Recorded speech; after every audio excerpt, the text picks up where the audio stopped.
The soldier came home from war to find his wife no longer wanted the man he had become.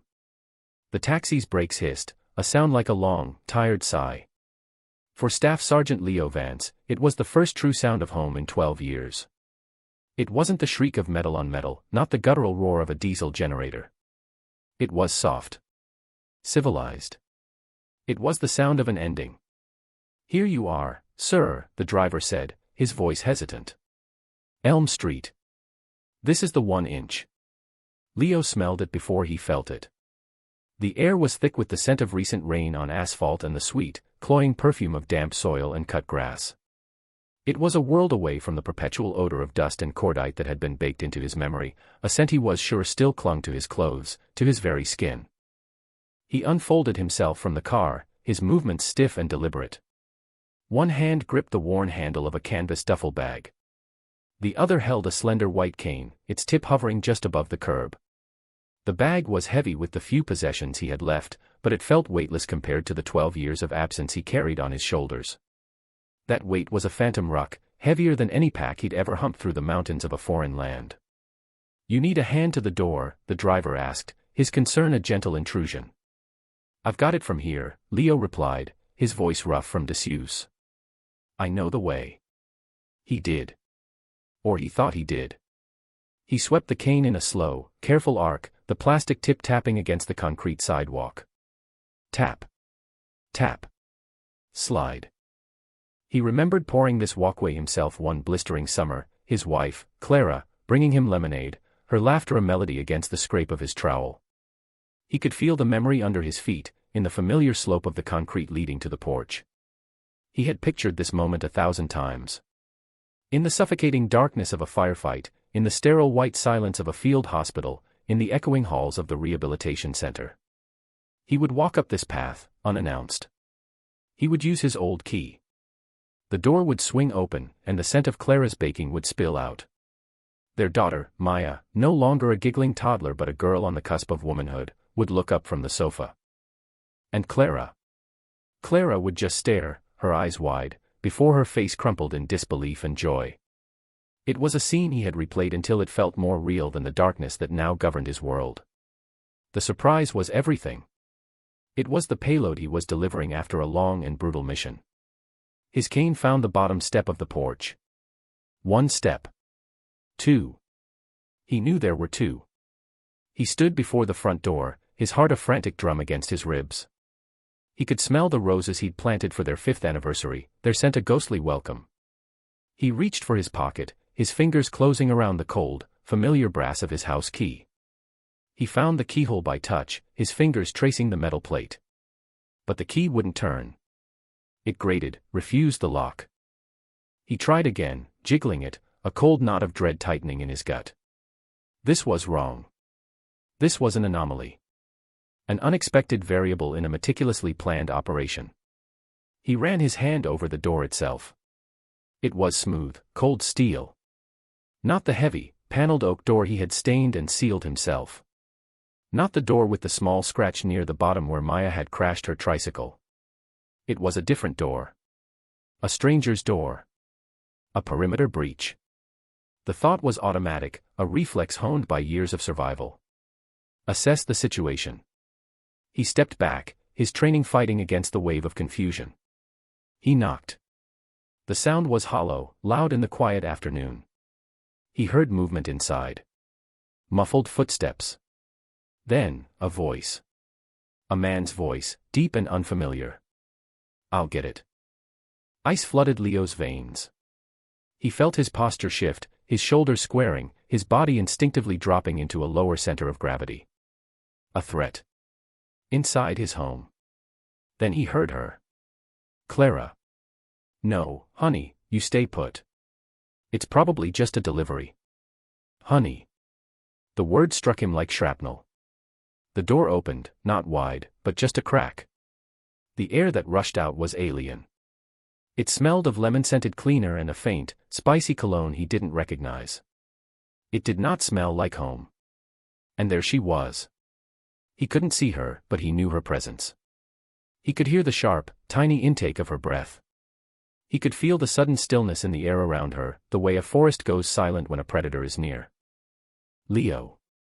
Her voice was a thread of sound, a strangled whisper of disbelief and terror. Oh my God. It can't be. The man's voice called from deeper inside the house. Clara. Who is it? It's no one, she said, her voice strained, pushing against the door as if to hold back a flood. Go back to the living room, Mark. Please. Mark. The name was a hammer blow to his chest. She slipped outside, pulling the door closed behind her with a soft, final click. The sound echoed in the darkness of his world, a definitive seal on a life he no longer had access to. You can't be here, she whispered, her words frantic. The hope that had sustained him for years evaporated. The scene he had rehearsed in his mind shattered into a million pieces. There was no joyful reunion. There was only this. A woman he loved standing before him, her voice filled with panic, blocking the entrance to a life that was no longer his.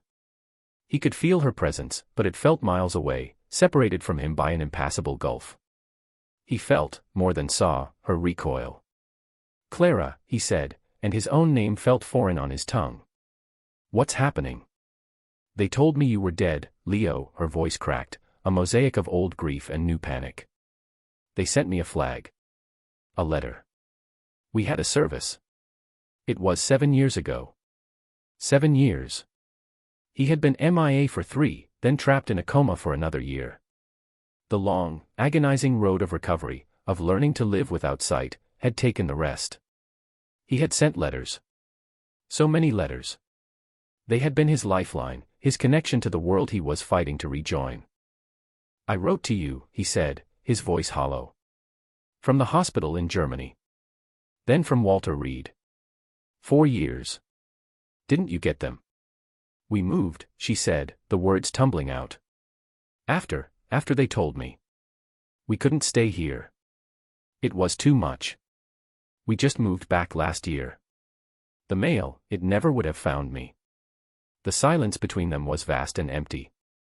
He could hear a bird singing in a nearby tree, oblivious. He could feel the cool breeze on his face. The world kept moving, kept living, while his head stopped on this porch.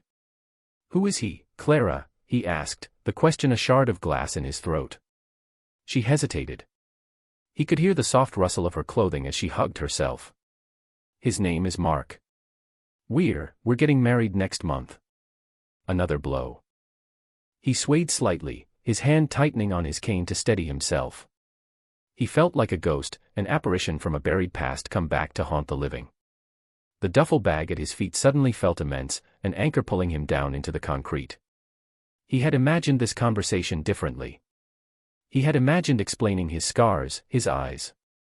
He had imagined her hands tracing the raised skin on his face, her tears falling not in pity, but in relief that he was alive. He had never, in his darkest moments, imagined this. Then she said the words that would define his entire war, his entire sacrifice. Leo. I'm so sorry. I grieved you. I mourned you. I had to move on. Maya had to move on. She took a breath, and when she spoke again, her voice was different.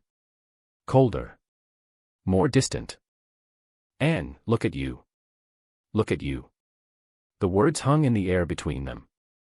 I can't, she said, her voice breaking with a terrible, final honesty.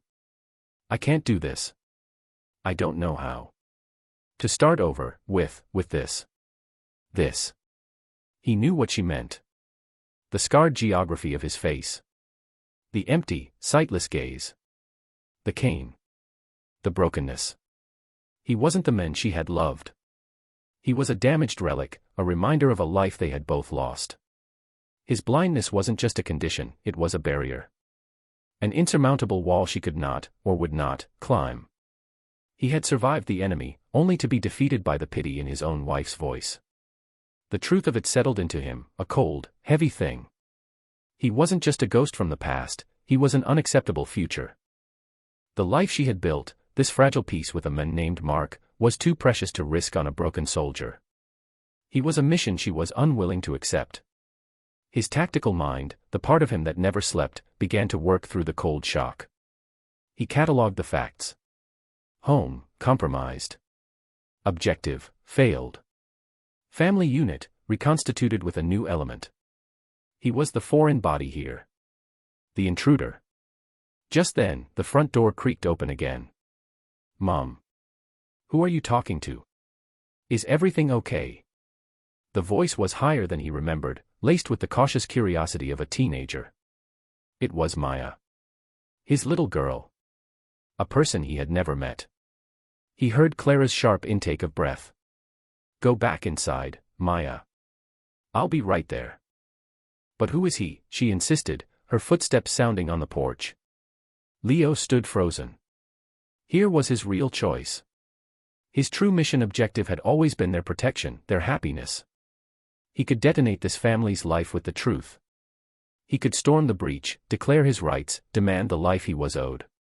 He could start a new war, right here on this porch, a battle for a territory that was no longer his. The casualties would be Clara, this man Mark, and the daughter who looked at him as a stranger. Or he could do what a soldier does. Assess the cost. Minimize collateral damage. And if necessary, fall on the grenade to save his unit. He had lost the war for his old life. But he could still control the terms of his surrender. He took a deep, steadying breath, the air burning his lungs. He forced his face into a mask of calm neutrality, a placid expression he hoped would hide the ruin inside him. He turned his head toward the sound of Maya's voice. "It's okay," he said, his voice surprisingly even. "I'm an old friend of your father's. We served together." He felt the wave of relief coming off Clara. It was a physical thing, a silent exhalation that lowered the tension in the air. He had given her an out. He had chosen his path. "I just wanted to stop by," he continued, directing his words to the space where he imagined Maya stood. "To pay my respects. I heard you'd moved back. I'm sorry to intrude." "Oh," Maya said. Her voice was soft. He could picture her, trying to reconcile the scarred, blind men on her porch with the faded photographs of the smiling, handsome father she barely remembered. He reached into the inner pocket of his jacket. His fingers found the smooth, worn wood. He had carved it during his first year away, a small, clumsy bird from a piece of scrap pine. He'd kept it in his pocket through every patrol, every firefight. It was a talisman, a connection to her. It was the only part of him that had survived the war intact. He wanted you to have this," Leo said, holding it out. "He made it for you." He was speaking of himself in the third person, creating a safe distance. He was no longer her father. He was a messenger. A courier from the dead. He felt small, hesitant fingers take the bird from his hand. "Thank you," Maya whispered. He nodded, a sharp, military motion. "I should go." "It was good to see you both looking well," he lied. He hadn't seen a thing. But he could sense the life they had, and it was a life that had no room for him. "Leo, wait," Clara started, her voice a mess of guilt and relief. "It's all right, Clara," he said, cutting her off gently. He couldn't bear to hear her apologies. He couldn't bear to hear her try to explain the inexplicable. "Be happy." He turned, found the edge of the steps with his cane, and started down the path. Tap. Tap. Slide. Each tap of the cane on the concrete was a footstep away from the life he had dreamed of, a life that had become a mirage. He didn't know where he was going. He had no plan, no destination. His entire world, the entire map of his future, had been on this street, in that house. He reached the sidewalk and turned right, walking into the vast, unknown territory of the rest of his life. He did not look back. There was nothing there for him to see. He walked with the ramrod straight posture of a soldier, his face a mask of stone, leaving the ghost of Staff Sergeant Leo Vance, husband and father, behind him on that porch. The war was finally over. He had lost. 6 months passed. The world turned from the green of summer to the burnished gold of autumn, then to the stark gray of early winter. Leo learned the seasons not by sight, but by the changing temperature of the air on his skin and the different smells that rode the wind.